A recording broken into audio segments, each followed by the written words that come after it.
Слово для выступления предоставляется президенту Республики Татарстан Рустаму Нургалиевичу Минниханову. Особое внимание требуют вопросы языковой политики. При сохранении приоритетов изучения государственных и родных языков Министерству образования и науки Республики надо сделать акцент на обеспечение высокого уровня знаний и владения русским языком. Вместе с тем, необходимо совершенствовать методику преподавания татарского языка как государственного языка Республики Татарстан, а также подготовку и переподготовку учителей, в том числе на базе воссоздаваемого Национального педагогического института. В целом, при изучении языков следует развивать прежде всего коммуникативные навыки.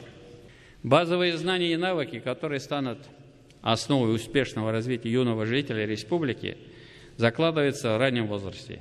Таким подходом, а также качественной языковой подготовки должны руководствовать учреждения дошкольного образования. Знание нескольких языков – конкурентные преимущества.